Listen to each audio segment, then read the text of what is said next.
प्रश्न 1। पानीपत की दूसरी लड़ाई निम्नलिखित में से किसके बीच हुई थी? ए. राजपूत और मुगल, बी. सिकंदर और आदिल शाह, सी. बाबर और इब्राहिम लोदी, डी. अकबर और हेमू।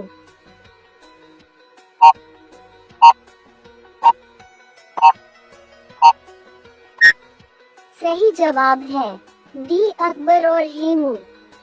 आपका अगला प्रश्न है प्रश्न 2। दिन-ए-इलाही नामक नया धर्म किसके द्वारा शुरू किया गया था? ए. जहांगीर, बी. शाहजहां, सी. हुमायूं, डी. अकबर।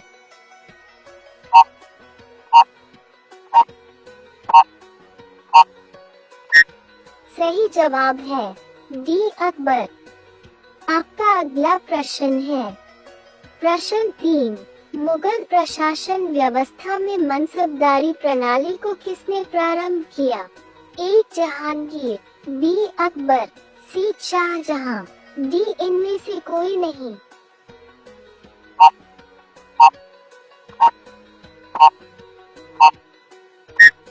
सही जवाब है बी. अकबर। आपका अगला प्रश्न है प्रश्न 4। अपने काल का महान संगीतज्ञ तानसेन किसके दरबार में थे? ए. बहादुर शाह, बी. जहांगीर, सी. शाहजहां, डी. अकबर।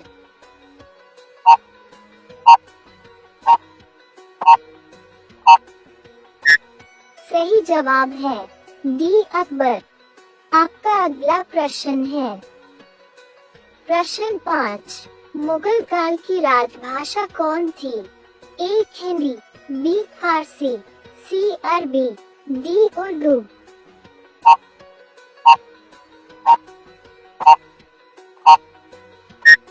सही जवाब है बी. फारसी।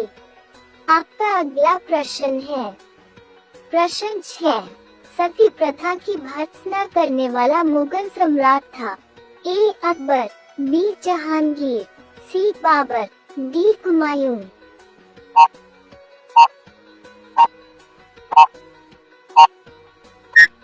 सही जवाब है ए. अकबर। आपका अगला प्रश्न है प्रश्न 7। किस युद्ध से भारत में मुगल राज्य की नींव पड़ी?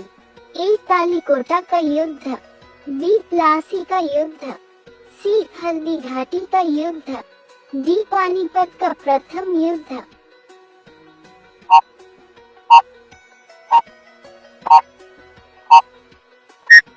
सही जवाब है डी. पानीपत का प्रथम युद्ध।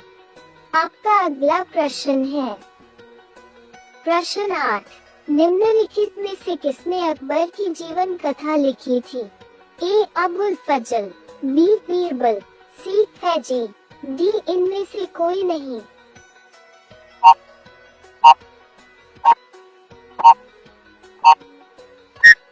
सही जवाब है ए. अबुल फजल।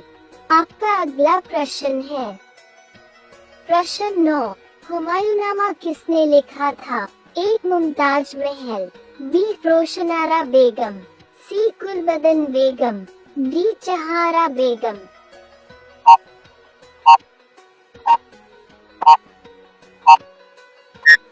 सही जवाब है सी. गुलबदन बेगम।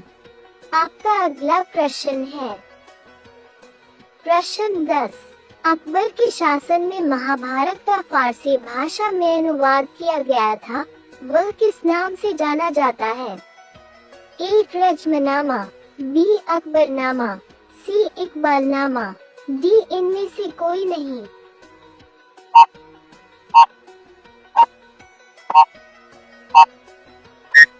सही जवाब है ए. रज्मनामा।